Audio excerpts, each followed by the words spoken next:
कि नहीं जी, एक तरफ अगर शादी एक जुर्म है, लेकिन एक दफ़ा हो गई तो हम उसको वैलिड तो मानेंगे। आपके अपने चारों सूबों के कवानीन के तहत भी गलत है।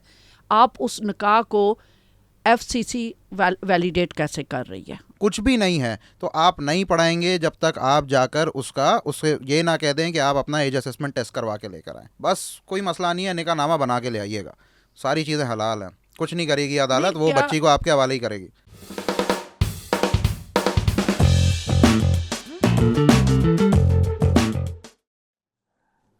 हेलो, आई होप कोई कभी हम लोग बेहतर सर्कमस्टांसेस में मिलें, बट अनफॉर्चुनेटली पाकिस्तान की जो न्यूज़ साइकिल है या पाकिस्तान में जो चीज़ें होती रहती हैं वो इतनी अजीब हैं कि हम अनफॉर्चुनेट सर्कमस्टांसेस में भी मिलते हैं। फिर भी खुशी होती है मिलकर, एज ऑलवेज।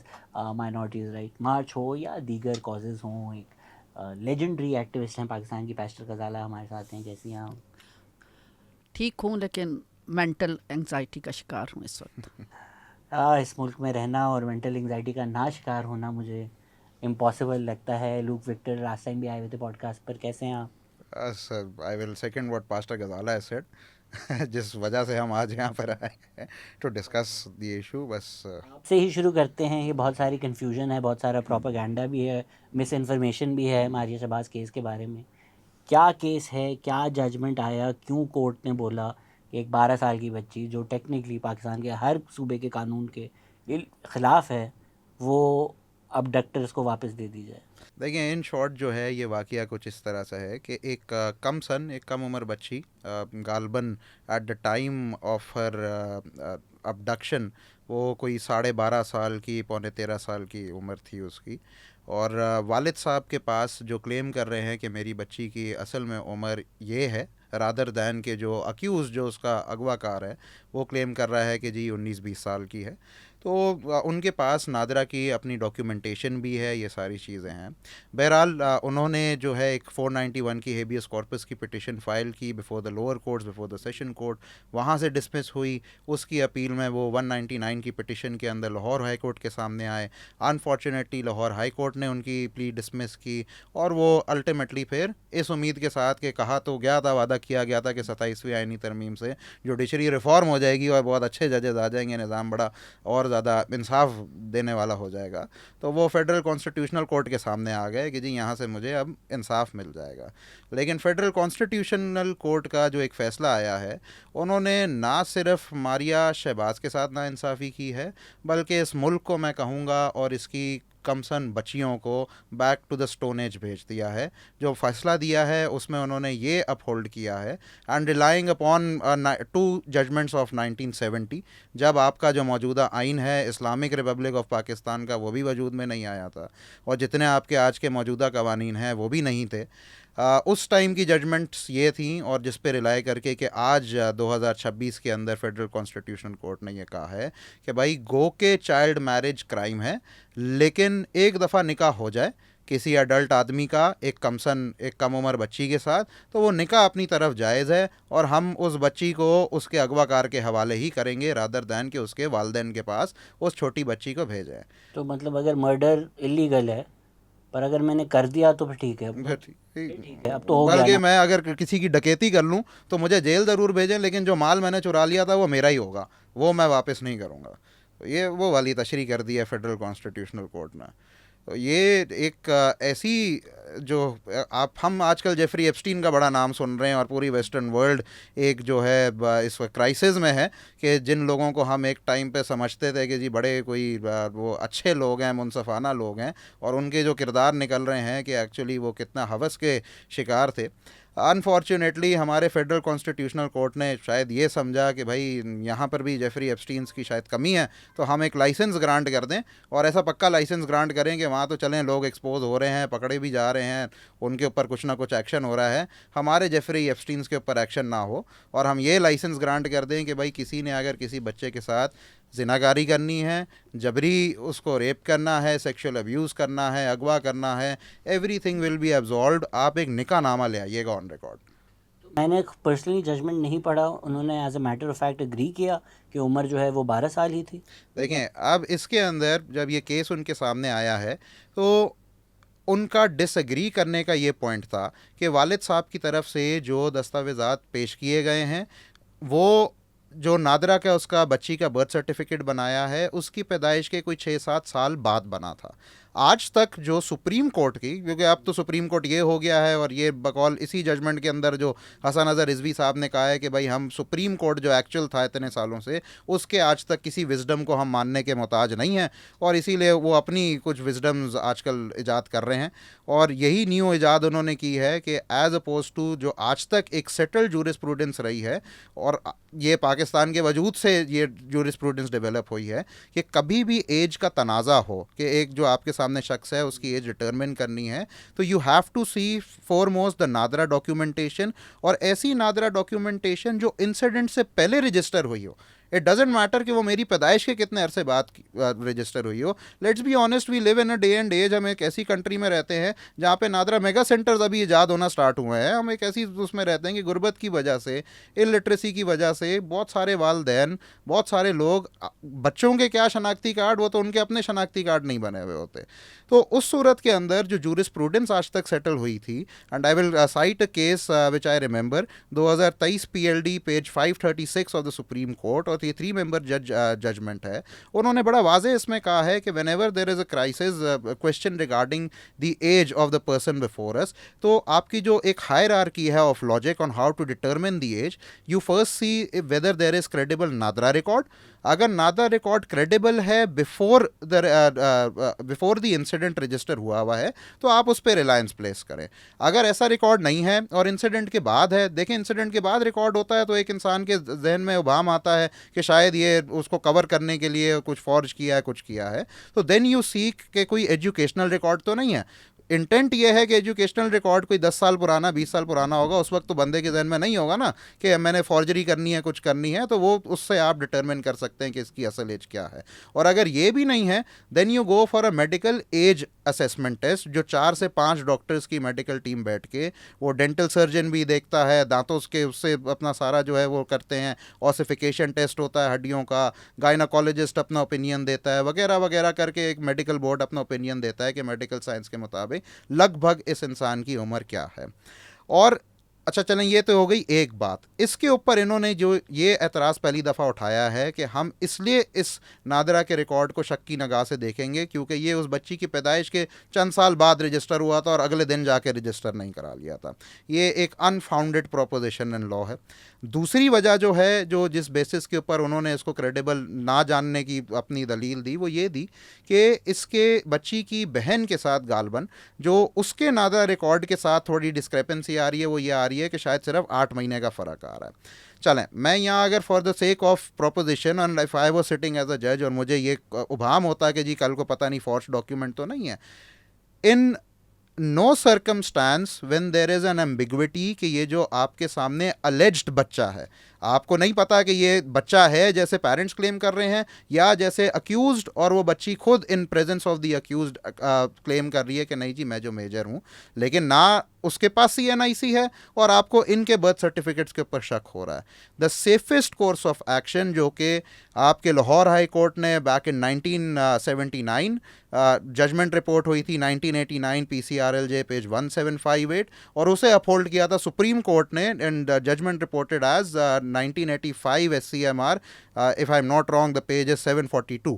बहरहाल ये था केस, इसमें जाके जब ये सारी चीज़ें आप देख सकते हैं, तो सुप्रीम कोर्ट ने अपहोल्ड किया हुआ है कि चाइल्ड मैरिज के केसेस में when it is not clear कि बच्ची की एज क्या है, it is yet to be determined and facts of the case and the incident are yet to be determined, the safest course of action is not to hand over custody of the alleged victim to the accused but rather to the parents.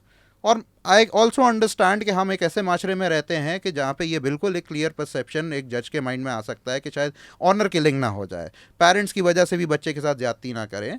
तो बहुत अच्छे हम एक दौर के अंदर रह रहे हैं कि पंजाब में तो 2004 से एक बाकायदा तौर पे स्टैट्यूट मौजूद है कि Punjab destitute and negligent neglected children act है 2004 की, और सिंध के अंदर भी जैसे आपकी सिंध चाइल्ड प्रोटेक्शन यूनिट्स हैं, Sindh child protection authority act है, कि जहाँ पर अगर पेरेंट्स के पास भी कस्टडी भेजना उस अलेज्ड मुगविया की is not the safest course of action, then you hand them over to the state. आप दारुल उमान में लॉन्च कर दें, आप चाइल्ड प्रोटेक्शन यूनिट्स में लॉन्च कर दें, टिल सच टाइम कि उसका एज असेसमेंट टेस्ट ना हो जाए, उसका सारा नादरा का रिकॉर्ड वेरीफाई ना हो जाए।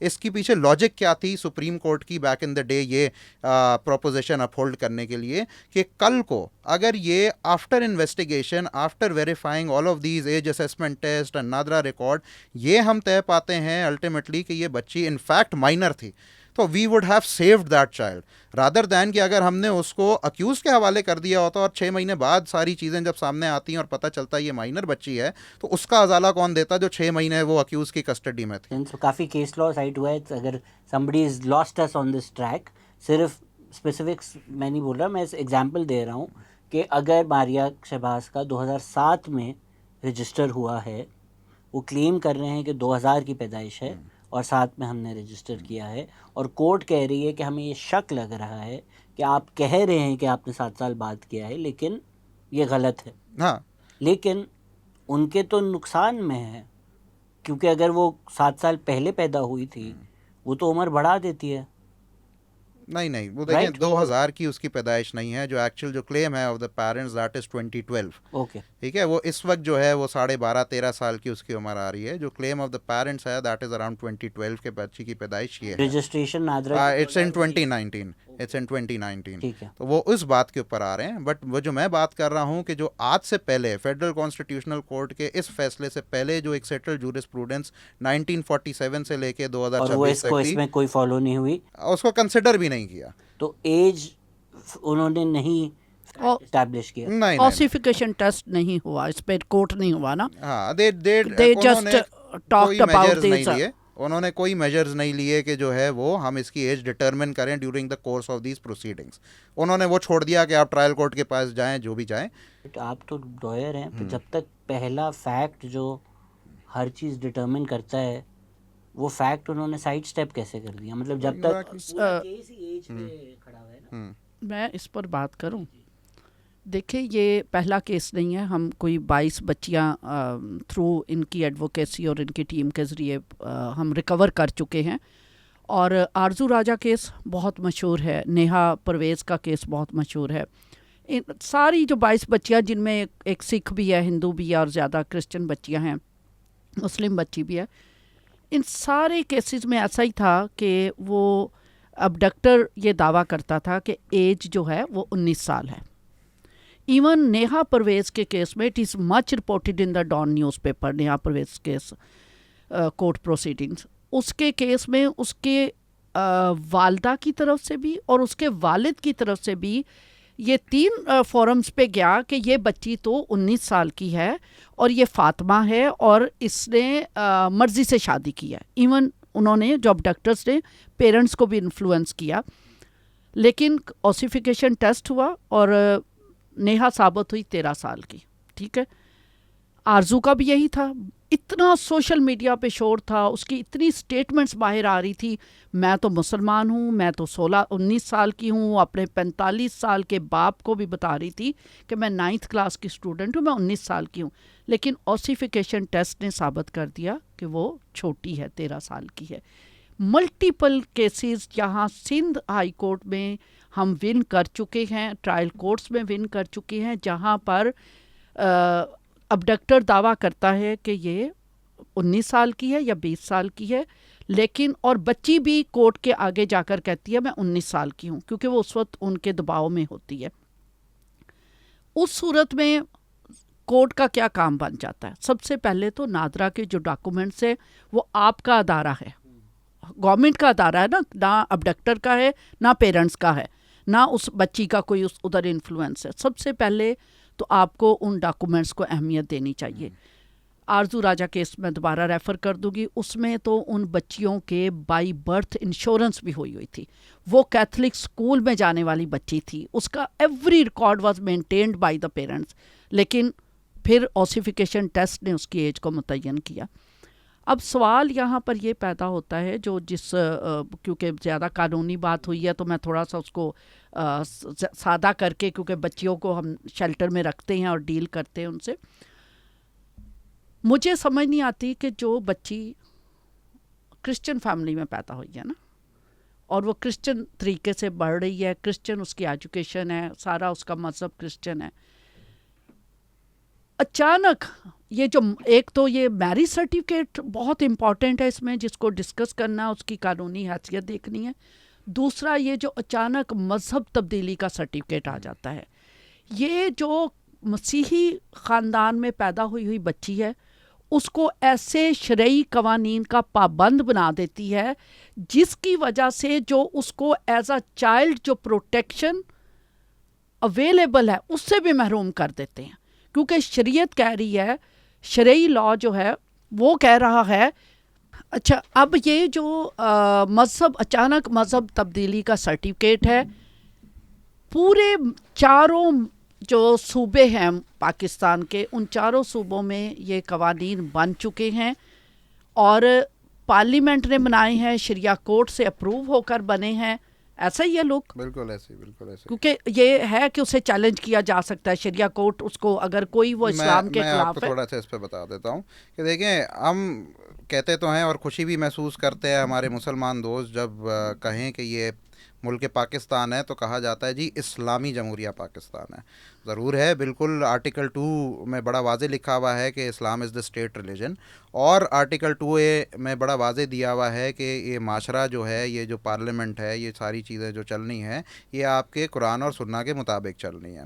आर्टिकल 227 आपका आइन का, 227, yes, हाँ आर्टिकल उसका section 227 नहीं, आर्टिकल 227 आइन का ये बड़ा वाज़े कहता है कि इस मुल्क में जितने कवानीन बनेंगे वो सारे के सारे इस्लाम और सुन्ना के मुताबिक बनेंगे।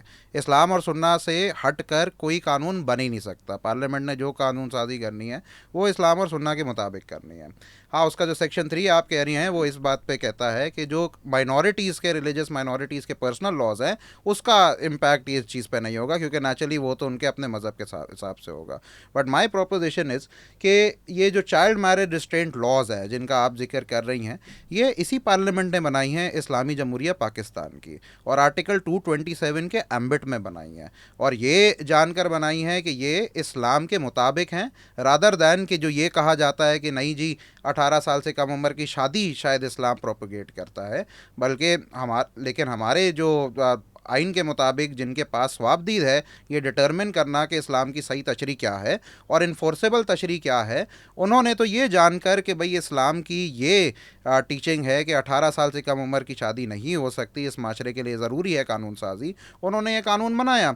और उसके बाद आपके आइन के अंदर एक वाहिद फ़ोरम है कि अगर किसी भी इंसान को, मुसलमान को ये लगे कि जो कानून बना है इसमें शायद पार्लियामेंट से गलती हो गई है और ये कुरान और सुन्ना के ख़िलाफ़ है, तो वाहिद फ़ोरम है फेडरल शरीयत कोर्ट का आर्टिकल 203 के मुताबिक कि आप फेडरल शरीयत कोर्ट में अपना दावा ले जाएं और किसी कानून के ऊपर चैलेंज कर दें कि भाई ये कुरान और सुन्ना के ख़िलाफ़ है और उसको स्ट्राइक डाउन करा दें।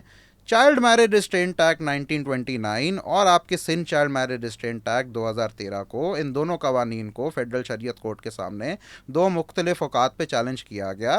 दो रिपोर्टेड जजमेंट्स हैं, 2022 PLD पेज 1 फेडरल शरीयत court and 2023 PLD page 265 federal शरीयत कोर्ट की।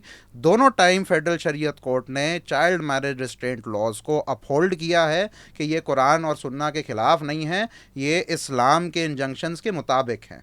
अब मेरा सवाल यहाँ पर यह है कि एक तरफ इस्लाम की हमें दुरुस्त तशरीह ये बताई जाती है कि भाई पार्लियामेंट ने कह दिया कि 18 से पहले शादी नहीं हो सकती और अगर हो गई तो ये एक जुर्म है, और फेडरल शरीयत कोर्ट भी इस पे स्टैंप लगा देता है कि जी असल में इस्लाम की बिल्कुल ये दुरुस्त बात है कि 18 से पहले नहीं होनी चाहिए शादी। और दूसरी तरफ हम देखते हैं कि जी आज आईनी अदालत बैठ के ये कहती है कि नहीं जी, एक तरफ अगर शादी एक जुर्म है लेकिन एक दफ़ा हो गई तो हम उसको वैलिड तो मानेंगे।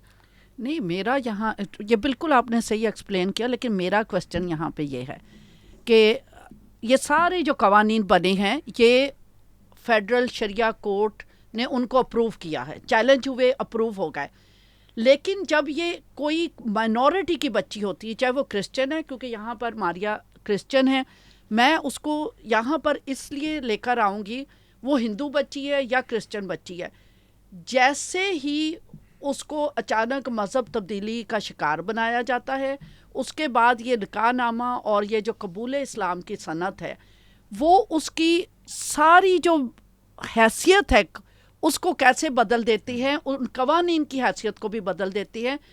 इस्लामी शरिया कोर्ट या ये एफसीसी का जो अभी ये ऑर्डर आया है वो कह रहा है जी बलूगत, प्यूबर्टी अटेन हो गई। मैं कहती हूँ प्यूबर्टी अटेन हो गई, लेकिन क्या प्यूबर्टी जो है वो 18 साल के मुतबादल है? बलूगत और 18 साल ये कानून ये एक दूसरे के बराबर तो नहीं ना। वो प्यूबर्टी तो आप 12 साल की उम्र में भी अटेन कर सकते हैं, 10 साल की उम्र में भी कर सकते हैं, 13 साल की, लेकिन ये चीज़ बलूगत को इस कानून के मुआफिक कैसे बना दिया जाता है इस कबूल इस्लाम की सनद के तहत। और बिल्कुल हमारा सवाल ये है कि अगर पाकिस्तान के आईनी अदारे बच्चों के सर्टिफिकेट इशू करते हैं, आप नादरा को भी नल एंड वॉइड कर देते हैं, आप जो उस स्कूल का रिकॉर्ड है उसको भी नल एंड वॉइड कर देते हैं, जो अदर समाजी एविडेंसेस जैसे अगर कोई इंश्योरेंस पॉलिसी है बच्ची की उनको भी आप किसी उसे कंसिडरेशन में नहीं लाते। और ये एक निकाह जो कि गलत है, आपके अपने चारों सूबों के कवानीन के तहत भी गलत है, आप उस निकाह को एफसीसी वैलिडेट कैसे कर रही है? अब उसकी वजह से जो नेशनल हमारा जो मीडिया है उसने उसको और नेगेटिव तरीके से प्रोपेगेट करना शुरू कर दिया है, बच्ची को वुमेन लिखना शुरू कर दिया, बच्ची को वुमेन लिखना शुरू कर दिया, उसके आड़ में जो और इतने क्राइम हुए हैं, जो बच्ची को सेड्यूस किया गया है, जो उसको अगवा किया गया है, जो उसको अंडर एज मैरिज का शिकार बनाया गया है, जो उसके साथ फोर्स कन्वर्शन हुई है, वो सारे जो हॉरिबल एस्पेक्ट्स हैं उनको हटा के बड़े बड़े मीडिया जो न्यूज़ चैनल्स है वो कह रही है एफसीसी ने कानूनी जो आईनी अदालत है उसने मुसलमान मर्दों को इजाज़त दे दी है कि वो कम उम्र क्रिश्चियन लड़कियों से शादी करें। ऐसा तो कुछ भी इजाज़त नहीं है। आप उसको क्यों एक खौफ की फ़ज़ा हमारे क्रिश्चियन बच्चियों के ऊपर आपने तारी कर दी, और मुसलमान मर्दों और लड़कों को ख़ास तौर पर ऐसी ज़हनियत रखने वाले मर्दों को जो टेबल बजा बजा के कहते हैं कि हम 10 साल की बच्ची से शादी करेंगे, आप उनको जुर्रत दे रहे हैं। आप चादर और चार दीवारी का तहफ़्फ़ुज़ उसको पामाल कर रहे हैं, हमारी शनाख्त को मिटा रहे हैं। एक ये दोनों गलत सर्टिफिकेट्स हैं, निकाह का सर्टिफिकेट भी गलत है आपके अपने कवानीन के तहत, पार्लियामेंट के कवानीन के तहत। कैसे एफसीसी ने 1970 से जो कानून था उसको आड़ बना लिया और जो मौजूदा सारे कवानीन हैं उनको नज़रअंदाज कर दिया। अदारों में आप टकराव पैदा करने की सिचुएशन ला रहे हैं। लेकिन बड़ा अजीब अलमिया है कि एक जगह जो है ना हमारी रियासत अली वज़ीर को तो एक के बाद एक केस बना के अंदर बंद कर रही होती है, ईमान मज़ारी को, हादी चट्टा को, जी उनसे शायद रियासती सालमियत को बड़ा ख़तरा है, लेकिन जो सेनेट में खड़े होकर इंसाइट करते हैं लोगों को जी मैं कानून तोड़ूंगा और जो है 10-10 साल की बच्चियों से भी शादी करूंगा। वो दूसरे एक सेनेटर साहब हैं जो कहते हैं जी मुझे गुस्सा आ गया तो 16 साल की बच्ची से शादी कर लूँगा। तो मेरे ख्याल में तो इन पे सबसे पहले पीका लॉ अप्लाई होना चाहिए, कोई एटीए के भी सेक्शन ऐड होने चाहिए। ये तो कानून को तोड़ने की इंसाइटमेंट कर रहे हैं। लेकिन अनफॉर्चुनेटली कि जो हमारे जज साहिबान हैं, ये फेडरल कॉन्स्टिट्यूशनल कोर्ट ने जो आज फैसला दिया है, इसका आप इम्पैक्ट समझें कि आज के मौजूदा दौर एंड एज के अंदर अगेन आई विल एम्फसाइज़ कि ये इस्लामी जमहूरिया पाकिस्तान है, हम दावा करते हैं इस्लामी जमहूरिया पाकिस्तान है, और इसके जितने कवानीन हैं again as per the constitution और जो हमारा पूरा निज़ाम है कि ये इस्लाम और सुन्ना की रोशनी में बनने चाहिए।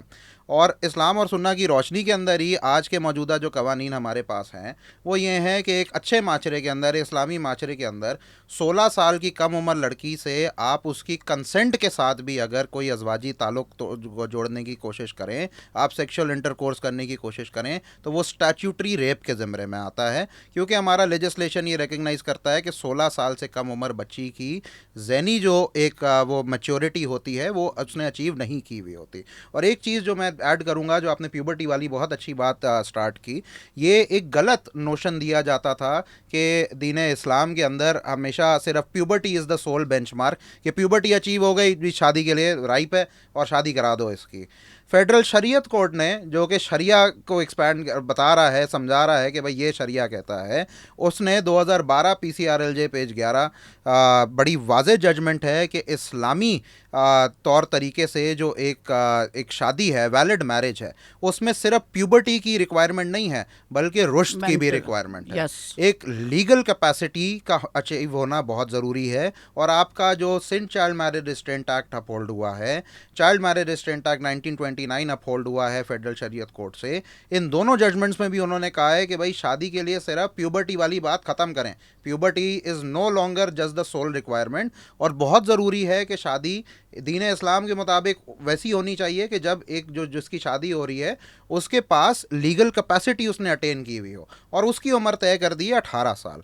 हमारे पास ताज़ीरात पाकिस्तान में एक और बड़ा वाज़ेह कानून 8 साल हो गए हैं उसको आए हुए, 8 या 10 साल हो गए, कि सेक्शन 377A एंड B, जो कि बड़ा वाज़ेह कहता है कि 18 साल से कम उम्र बच्चे के साथ किसी किस्म का आप सेक्सुअल कंडक्ट करें, आप उसको किस करने की कोशिश करें, टच करने की गलत तरीके से कोशिश करें, तो ये स्ट्रिक्ट लायबिलिटी ऑफेंस है, इस पर 10-10 साल सज़ाएँ हैं। तो आपने जो आज जो फेडरल कॉन्स्टिट्यूशनल कोर्ट ने एक अपनी तशरीह नहीं निकाल दी है, उन्होंने ये कह दिया है कि भाई निकाह नामे की आड़ में अगर आप जेफरी एप्स्टीन बनना चाहेंगे तो कोई मसला नहीं है, बन जा।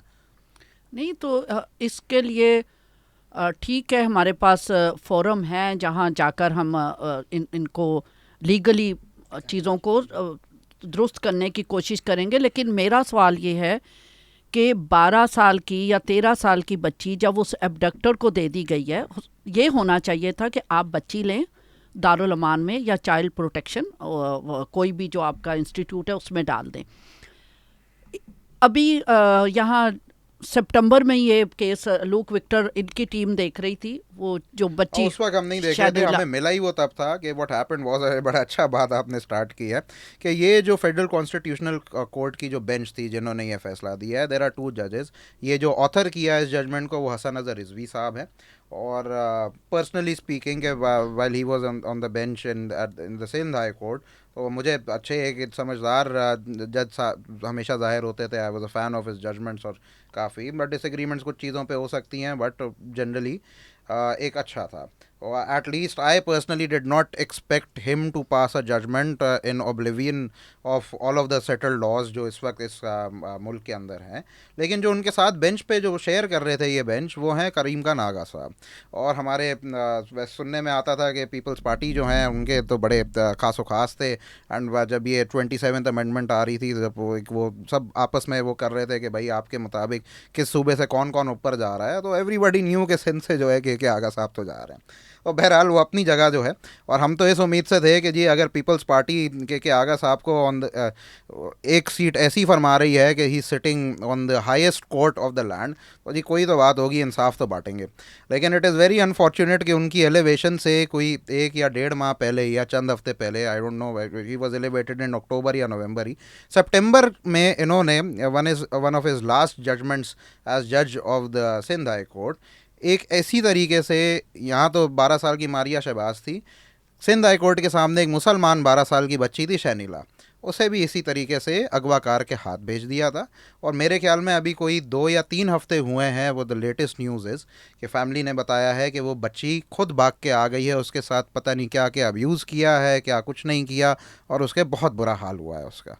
और के आगा साहब शायद शनीला का अजाला नहीं ना दे पाएँ और एक मारिया शहबाज का क्या देंगे, तो इट्स अनफॉर्चुनेट। ये बहुत तकलीफ़ दे मरहला होता है वालदैन के लिए, तकलीफ़ दे बात होती है उन बच्चियों के लिए, क्योंकि ये सारी बच्चियां जिनको हमने रिकवर किया अब वो पढ़ रही हैं, आगे वो अपनी ज़िंदगी आज़ादी से गुजार रही हैं। अगर उस वक्त ये ना बहाल की जाती, मेरा एक क्वेश्चन और भी इसी केस को लेकर अहले इस्लाम से है, ज़रूर मैं मुखातब होंगी। मुझे बताएं कि दुनिया का कौन सा कानून ये कहता है कि अगर मज़हब बदल भी गया, पहले तो हम इस तब्दीली मज़हब को मानते नहीं हैं जो कि अंडर 18 है, लेकिन बिलफर्ज मज़हब बदल भी गया तो कौन सा मज़हब ये कहता है कि रिश्ते टूट गए, कि उस बच्ची को आइसोलेट कर दिया जाता है भाइयों से, माँ बाप से, बहन से, ख़ानदान से। जब आप उसको आइसोलेट कर देंगे, उसको मिलने का मौका ही नहीं देंगे कि वो अपनी माँ से आज़ादी से मिल सके, बहन भाइयों से मिल सके, तो वो टोटली इन कंट्रोल होती है उस अबडक्टर के। नहीं, और मजहब तब्दील सिर्फ शादी के लिए ही होता है। हाँ, वो तो सिर्फ शादी के लिए मुतासिर होता तभी है ना। होते हैं कि जब वो जो है शादी करनी होती है, हाँ जी। इंसेंटिव शादी होता है। लाइक दोनों ये जो तब्दीली मजहब का सर्टिफिकेट है उसकी लॉ में कोई अहमियत नहीं है, कोई उसकी है कोई लीगल मैं स्टैंडिंग है आपको एक उसकी। बल्कि एक और बात बता दूं, सिंध हाई कोर्ट की जजमेंट है 1982 PCRLJ 133। और अगर कोई तंग आ रहा है कि मैं बार बार लॉ कोट कर रहा हूँ, बट दिस इज़ एसेंशियल के क्योंकि ये इसकी इम्पैक्ट ये समझें कि ये जो आज जो तशरी दे दी है ये सिर्फ एक मारिया शहबाज बच्ची की हद तक की क्राइसिस नहीं है, बल्कि ये आपके पूरे मुल्क के लिए क्राइसिस बन गया है, क्योंकि आपकी सारी जुडिशरी ने अब इसी जजमेंट पे रिलाई करना है। और मैं फिर आपको बता रहा हूँ, ना सिर्फ माइनॉरिटीज़ तो always face the Brunt of it, लेकिन वो मुसलमान बच्ची थी शनीला 12 साल की, जिसके साथ बहुत ज़्यादती हुई इसी किस्म की गलत तशरी की वजह से। लॉ में इसी तरह बात की जाती है कि एग्जैक्टली।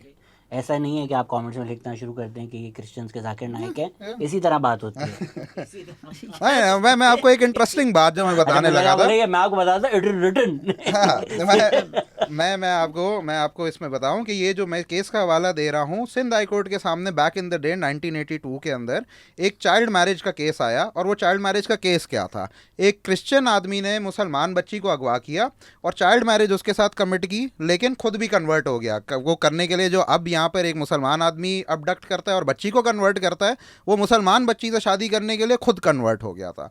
जब ये अदालत के सामने आया तो सिंध हाई कोर्ट ने लिखा कि भाई ये क्योंकि क्राइम कमिट करने के लिए कन्वर्ट हुआ है और एक इलीगल एक्शन को फ़रोग देने के लिए कन्वर्ट हुआ है, तो हम इसकी कन्वर्जन नहीं मानते, ये इनवॉलंटरी कन्वर्जन है।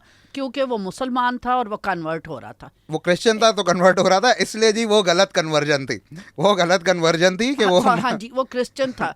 लेकिन इधर वो छोटी बच्चियों के कबूल इस्लाम के सर्टिफिकेट बना के उसको उसके ऊपर देखें, ज़्यादातर इन केसेस में बच्ची का नाम फातिमा रख दिया जाता है। मारिया बीबी का मुझे नहीं पता क्या रखा है अभी इसमें, ये जो प्रेजेंट केस है क्या है कि जजेस भी उसको फातिमा लिखना शुरू कर देंगे, मीडिया भी उसको फातिमा लिखना शुरू कर देगा, पुलिस भी उसको फातिमा लिख, उसका जो स्कूल सर्टिफिकेट है, जो नादरा के सर्टिफिकेट हैं, जो फैमिली के सर्टिफिकेट्स हैं, जो बेफाम है, बर्थ सर्टिफिकेट है, वैसे आप मुझे बताएं, आप नाम तब्दील करवाना चाहते करवा सकते हैं अपना नाम, ना कि एड़ियां रगड़ने पड़ जाएंगी आपको अपना नाम तब्दील सूट आपको फाइल करना पड़ेगा। आप सिविल सूट फाइल करें, 6 महीने अदालत के अंदर लगाएं, अच्छा वकील करें। Lot of time, lot of pain, lot of effort.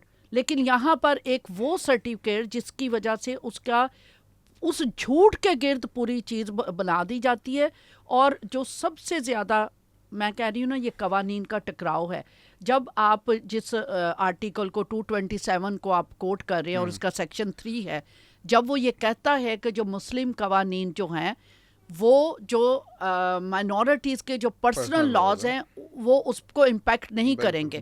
तो यहाँ पर ये कैसे हो रहा है, और यहाँ पर जो मीडिया भी रिपोर्ट कर रहा है वो भी सेंसिबली रिपोर्ट चीज़ें नहीं कर रहा, कि सिर्फ ये बनाकर दिया जा रहा है कि कोर्ट ने मुसलमान मर्दों को कम उम्र क्रिश्चियन लड़कियों से शादी की इजाज़त दे दी। ये बहुत गलत इम्पैक्ट जा रहा है और इसका असर समाज के ऊपर पड़ेगा, ख़ानदानों के ऊपर पड़ेगा और सारी बाउंड्रीज बिखर जाएंगी अखलाकियात की। If we can go back to the case, ये ओरिजिनल जुरिसडिक्शन थी ना FCC की? नहीं, I guess this was a CPLA which was earlier filed before the Supreme Court, but naturally it got transferred before the FCC. तो lower court में determination of as नहीं हुआ या उन्होंने वहाँ भी नहीं हुआ, कहीं पे नहीं हुआ, कहीं भी throughout determination of age उन्होंने साइड स्टेप ही कर दिया। तो in terms of precedent setting जो पास्टर गजाला भी बात कर रही हैं, एक तो मीडिया तो ऑब्वियसली वो तो नहीं समझते, बट लीगली स्पीकिंग ऑल्सो अगर तो एज डिटर्मिनेशन नहीं हुआ, इट सॉर्ट ऑफ इम्प्लाइज कि जजेस ने नहीं माना कि वो अंडर एज है, तो लीगल प्रेसिडेंट्स में अंडर एज वाली तो कोई बात फिर आएगी नहीं। देखिए हमेशा यहाँ पे ये होता है, मैं आपको सिंध से स्टार्ट करता हूँ। देखिए Sindh child marriage restraint act के जो रूल्स बने हुए हैं ना, वो बर्डन ऑफ प्रूफ डालते हैं निकाह ख्वाह पे। जो निकाह करवा रहा है उसकी ज़िम्मेदारी है। आज मेरा सिंध की हदूद के अंदर आपका या मेरा किसी का भी निकाह है, तो निकाह ख्वाह जो पढ़ रहा है ना, उसकी ज़िम्मेदारी है कि बिफोर सॉलेमनाइजिंग द निकाह वो मेरा NIC मुझसे मांगेगा और उसकी एक सर्टिफाइड कॉपी साथ में लगाएगा। और अपना मैं आपको एक्सप्लेन कर रहा हूँ ना कि यहाँ पर भी बर्डन ऑफ प्रूफ था। हाँ, मैं वो क्लैरिफाई कर रहा हूँ उसमें। लाहौर के अंदर गो के इस तरीके के रूल्स मौजूद नहीं हैं, but there is this judgment of the Lahore high court, और पंजाब पे पूरा बाइंडिंग है वो।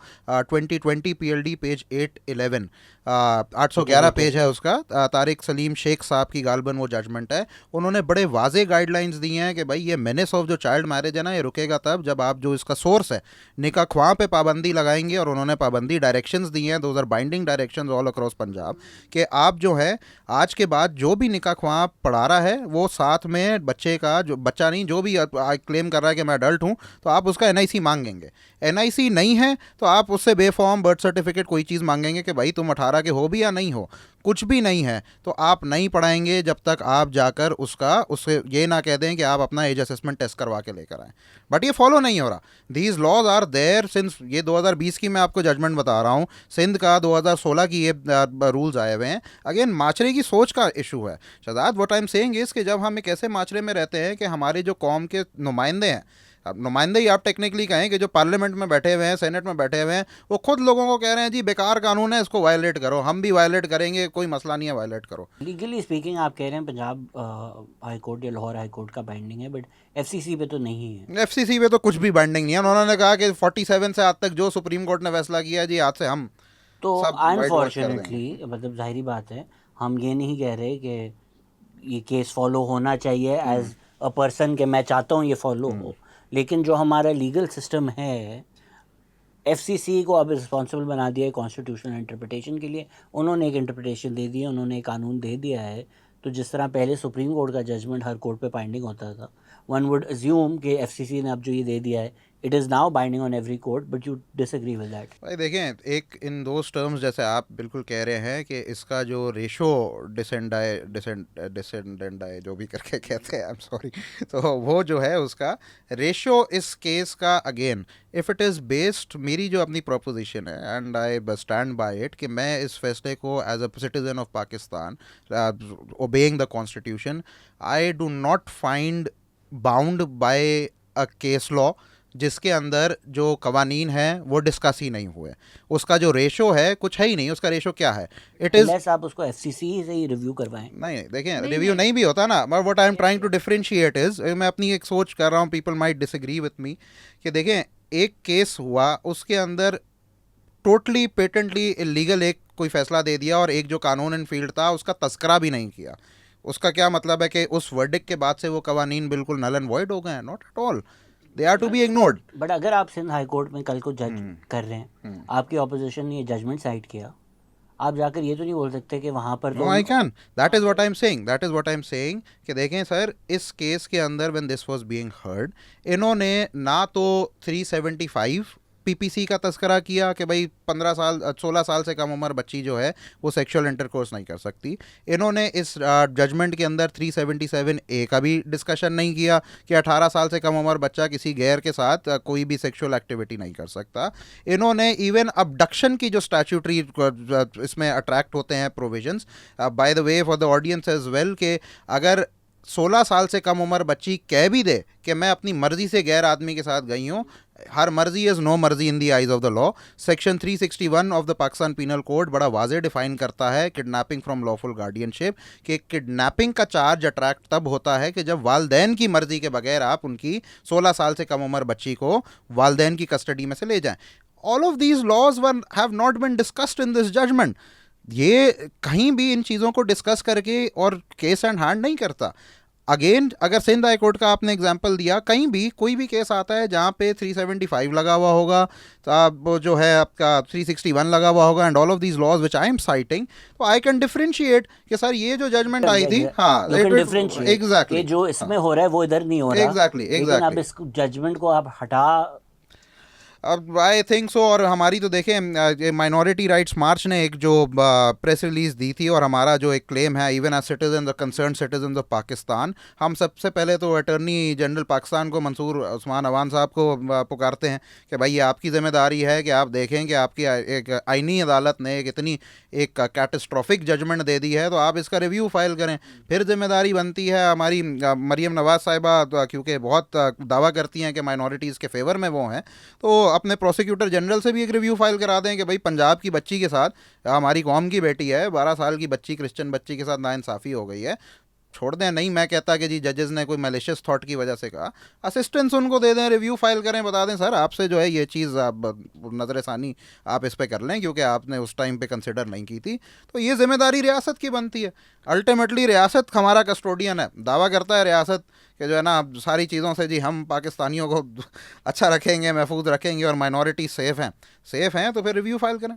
लेकिन इसका रिव्यू होना शहजाद बहुत बहुत ज़रूरी बहुत है, ज़रूरी है। क्योंकि ये एक कॉन्स्टिट्यूशनल केओस पैदा हो रहा है। एग्जैक्टली टकराव है बहुत से कवानीन का आपस में, माशरे में तो जो गलत इम्पैक्ट जा रहा है वो तो जा रहा है, लेकिन कवानीन का टकराव है आपस में।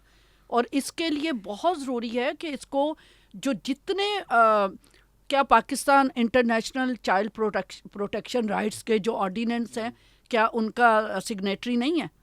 सारी उनका इंटरनेशनल भी है। कन्वेंशंस का है। मैं बिल्कुल कहती हूँ कि पाकिस्तान में भी मौजूद जितने ह्यूमन राइट्स के फोरम्स हैं, गवर्नमेंट जो स्टेट जो हमारी माँ है उसको उस बच्ची के लिए और अपने ही कवानीन के तहफ़्फ़ुज़ के लिए इसको रिव्यू करने की इंतहाई ज़रूरत है, वरना बहुत कुछ गड़बड़ होगी। भाई देखें, टेक्निकली स्पीकिंग अगर हम वैसे बात करें, कोई भी जितने जो इस बिल्डिंग के अंदर आपके कोई पड़ोस में कहीं भी किसी की बच्ची को भी आप अगवा करें, बस कोई मसला नहीं है, निकाहनामा बना के ले आइएगा, सारी चीज़ें हलाल हैं, कुछ नहीं करेगी अदालत, वो बच्ची को आपके हवाले ही करेगी।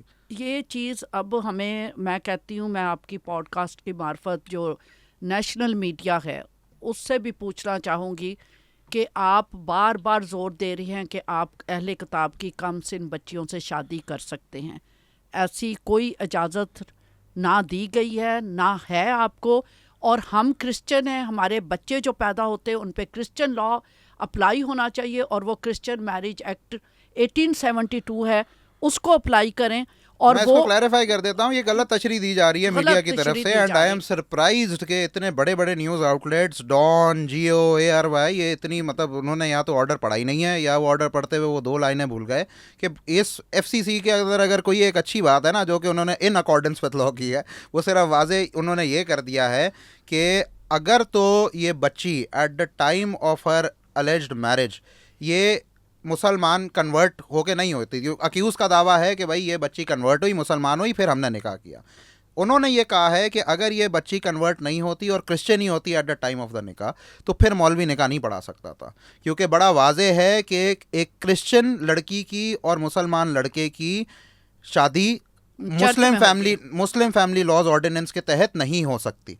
और अगर किसी मुसलमान लड़के ने किसी क्रिश्चियन लड़की से शादी करनी है तो वो चर्च में आके करेगा, पादरी से करेगा, section 4 of the Christian marriage act बड़ा वाजे है, इस पे मुतद्दद जजमेंट्स हैं और FCC की इस वाली जजमेंट में भी उन्होंने वाजे कर दिया है कि ये सिर्फ इसलिए हम इस शादी को इस एंगल से नहीं देख रहे क्योंकि ये क्लेम है कि ये बच्ची कन्वर्ट हो गई थी। अगर तो कन्वर्ट नहीं किया होता तो फिर तो भाई जब बड़ा वाजे है कि किसी क्रिश्चियन लड़की के साथ आप मुसलमान निकाह नहीं कर सकते। तो ये ज़रा क्लैरिटी कर लें। जो ऑपरेटिव पार्ट है इसका, उसमें उन्होंने ये भी लिखा ना कि जो क्रिमिनल इसकी चीजें हैं उसको आप जाएं ट्रायल कोर्ट के सामने जाएं। एग्जैक्टली उन्होंने सर्टिफिकेट तो नहीं दिया जो ये सारा पूरे पाकिस्तान में कोहराम मचा दिया और इंटरनेशनली कोहराम। हमें लोग फोन कर करके पागल, हम कितनों को एक्सप्लेन करें कि जी वो पाकिस्तान की बदनामी भी है इसमें। इसलिए इसको सही प्लीज़ तमाम जो बड़े बड़े न्यूज़ चैनल्स हैं, न्यूज़ पेपर्स हैं, प्लीज़ इस ऑर्डर को ध्यान से पढ़िए और इसकी गलत तशरीह करके माइनॉरिटीज़ जो पहले ही दुख में हैं, जो पहले ही तकलीफ़ में हैं, जिनकी बेटियां पहले ही महफूज नहीं हैं, उनके ऊपर नंगी तलवार मत लटकाएं। अनफॉर्चुनेटली आई थिंक प्रोपेगेंडा या व्यूज़ लेने के लिए जितनी सेंसेशनलिस्ट बात की जाए उतनी ज़्यादा क्लिक्स आएंगी, या किसी का अगर अपना एजेंडा है अभी कि माइनॉरिटीज़ को इस्तेमाल करके मैं कोई पॉलिटिक्स कर लूँ, तो वो रियलाइज़ नहीं कर रहे कि आपके इस बयानिए से वाकई नुकसान होगा। आपको कोई सुनता है, उसको लगेगा कि आप जो बात कर रहे हैं सच है, उसके साथ वाले घर में कोई रहती है, छोटी बच्ची है, अगर प्लीज़ यार थोड़ा खुदा का खौफ कर लिया करें, बोलने से पहले थोड़ी रिस्पॉन्सिबिलिटी दिखाया करें। एक और भी प्लीज़ आप लोग इसको वाजे कीजिए, जो 1929 का एक्ट जिसको बहुत ज़्यादा अभी उस पर AI इमेजेस बना के जिसको ख़त्म किया जाए, वो भी तो सस्पेंड हो चुका है ना। भाई देखें, पहली बात है कि उस 1929 के एक्ट में, हाँ वो उसको कुछ थोड़ा सा एक्सप्लेन कर मैं दे। कर देता हूँ कि चाइल्ड मैरिज रिस्ट्रेंट लॉ जो सबसे पहला इस मुल्क में आया था वो आपका 1929 का चाइल्ड मैरिज रिस्ट्रेंट एक्ट था। और वो जब पाकिस्तान बना 47 में, जितने और कवानीन अडॉप्ट किए उसमें से एक ये कानून भी था, अडॉप्ट कर लिया। इसमें कोई ऐसी बात नहीं लिखी हुई कि अगर एक दफ़ा चाइल्ड मैरिज कमिट हो जाए तो निकाह इनफील्ड आ जाए तो वो निकाह जायज़ है। ठीक है, ये कहीं भी नहीं लिखा हुआ, ये एक मफरूज़ा है। ये मफरूज़ा कहाँ से ईजाद हुआ, ये असल सवाल है। और मैं यही बात एक करना चाह रहा था कि जहाँ पे अगर व्यूज़ के लिए बात ही होती तो व्यूज़ के लिए मेरे ख्याल में मोस्ट सेंसेशनल जो एक वो जो ब्रेकिंग न्यूज़ होगी ना, वो ये होगी कि भाई अब जो है हमारा मुल्क, और ख़ास तौर से मुल्क की जो सबसे बड़ी अदालत है, वो इस्लाम की वो तशरीह दे रहा है जो मुसलमान नहीं कर रहे। Why do I say that, कि ये वाली जो सारी की सारी तशरीह आई है कि भाई निकाह अपनी जगह जायज़ होता है, ये किसी मुसलमान ने नहीं लिखी। ये एक डीएफ मुल्ला साहब थे जिनकी किताब है, कमेंट्री है उनकी, प्रिंसिपल्स ऑफ मोहम्मदन लॉ।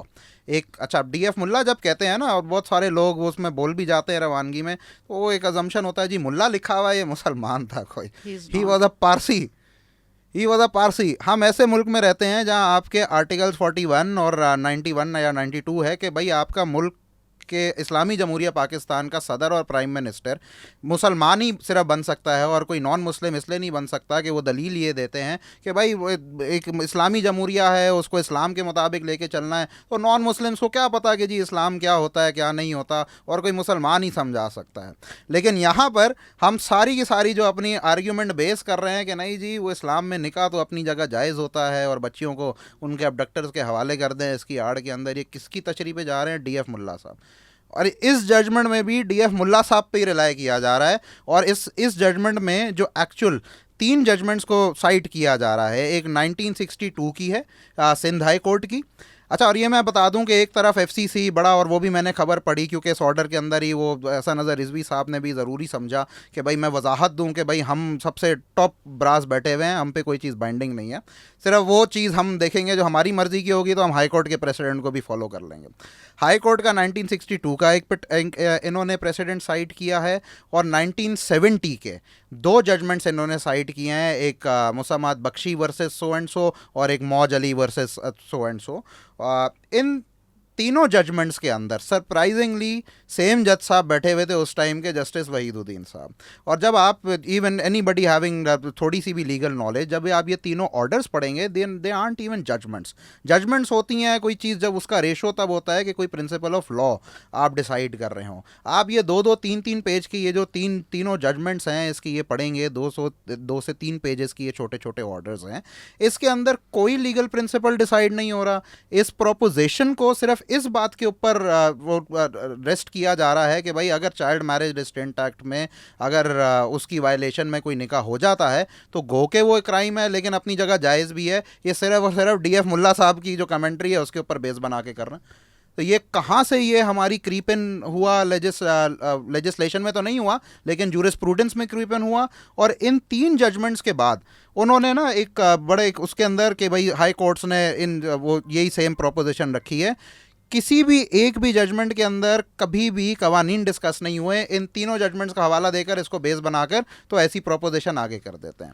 तो डीएफ मुल्ला साहब पारसी हैं, लेकिन वो इस्लाम सिखा रहे हैं हमारे मुल्क को, और उनका इस्लाम जब अपनी उनकी मर्जी के मुताबिक है, अपने जहन के मुताबिक है, और माइनॉरिटीज़ के ऊपर जुल्म बर्पा करने के लिए है, तो वो ठीक हो जाता है। हाँ, वरना कहते हैं जी प्राइम मिनिस्टर और प्रेसिडेंट इसलिए नहीं बन हाँ सकते जी। कि माइनॉरिटीज़ को क्या पता इस्लाम के बारे में। ज़्यादा कुछ आप जाते जाते कहना चाहेंगे? बिल्कुल कहना चाहूँगी। एक तो मैं चर्च से भी ज़रूर मुखातिब होना चाहूँगी कि हमें अपने बच्चों को भी बाइबल की तालीम के साथ साथ दुनिया की तालीम से भी आगाह करना है। और ख़ास तौर पर जब हम इस तरह के रवैये कहना शुरू कर देते हैं कि जो बच्ची एक बार चली गई उसको एक्सकम्युनिकेट कर दो, उसको भूल जाओ। बाइबल मुक़द्दस और पाक यसू ने ख़ुद माफ़ी की तालीम दी, उन्होंने कहा 7 के 70 बार माफ़ करें। और जब हम अपनी बच्चियों का पीछा छोड़ देते हैं तो हर बच्ची, क्योंकि मैं इन केसेस को डील करती हूँ, मेरे नोटिस में आज तक कोई ऐसा नहीं आया जहाँ क्रिश्चियन बच्ची ने मुसलमान से शादी की हो और वो वापस ना आई हो। बहुत कम केसेस हैं जहाँ पर वो शादी चल पड़ती है। ज़्यादा केसेस में क्योंकि जैसे ही वो जाती है वहाँ पर वो जो 4 शादियों वाली बात, और यहाँ जब वो क्रिश्चियन है तो एवरी संडे वो चर्च जा रही है, उसको अलाउ है वो कब्रिस्तान में, किसी की कल्चर डेथ शॉक हो बहुत जाती है, बड़ा हो जाता कल्चरल है। शॉक हाँ। बहुत बड़ा हो जाता है। वो कब्रिस्तान में कोई भी अजीज़ रिश्तेदार है तो वो जाती है उसी तरीके से बाकी लोगों के साथ जाके दफनाने की जो बरियल रिचुअल्स होती हैं वो परफॉर्म करती है। वहाँ उससे हर आज़ादी छीन ली जाती है, इसलिए वो डिस्टर्ब हो जाती। लेकिन जब चर्च वाले और वालिदैन कह देते हैं हमारी तरफ से मर गई, तो फिर याकूब का मुकद्दस हिफ़ा उसका 5वां बाब और उसकी आखिरी आयत है कि किसी से अगर गुनाह हो जाता है तो आपने उसको वापस लेकर आना है रास्ती पर, पाकीज़गी पर, खुदा की राह पर। तो हमें कलाम की तालीम अपने बच्चों को भी देनी है और मुल्की कवानीन से भी आगाही देनी है, क्योंकि जब हम गलत लाइन पे लग जाती हैं, जो अभी नेशनल मीडिया रिपोर्टिंग कर रहा है वही हमारे चैनल्स ने भी रिपोर्ट करना शुरू कर दिया कि इस कानून की वजह से, इस ऑर्डर की वजह, नॉट अच्छा एक तो ये कानून नहीं है, प्लीज़ ये कोई कानून नहीं है, ये एक ऑर्डर आया है, ये ऑर्डर चैलेंज होगा और खुदा चाहेगा कि इस हम मजम्मत करते हैं, बिल्कुल मजम्मत करते हैं, लेकिन ये चैलेंज होगा और लॉ के अंदर, इसी ऑर्डर के अंदर गुंजाइश दी गई है कि ये जहाँ क्राइम है उसको जाकर रेक्टिफाई किया जाए। तो हमें होशमंदी से, ज़िम्मेदारी से बतौर पाकिस्तानी भी और बतौर मसीही भी, बतौर माइनॉरिटी भी अपनी जो गुफ्तगू है और अपने जो व्यूज़ हैं उसको पेश करना है, ताकि हम कन्फ्यूजन में इजाफा ना करें, हम खौफ में इजाफा ना करें और हम बदएतमादी को फ़रोग ना दें। तो anything we have missed, anything that you feel? देखिए एक बड़ा क्या कहे, क्या बंदा कमेंट करे। बस ये ज़रूर मैं कहूँगा कि जब कसूर की ज़ैनब के साथ होता है तो हम उसके ऊपर कानून साजी भी कर देते हैं कि उसके साथ जो सेक्सुअल इंटरकोर्स किया गया निकाह नामे की आड़ के बगैर, तो वो ज़िनाकारी थी। लेकिन यहीं क्रिश्चियंस की मारिया शहबाज के साथ वही ज़िनाकारी की जाए, लेकिन आप एक निकाह नामा इंट्रोड्यूस कर दें, एक सनद इस्लाम इंट्रोड्यूस कर दें, तो वो जायज़ हो जाता है। आई थिंक कसूर सिर्फ ज़ैनब का नहीं है, पूरे मुल्क का ही कसूर है, खुदा के वास्ते। Do better, report better, and thank you for your time. Sorry it was in such unfortunate circumstances. Thank you everybody. Thank you.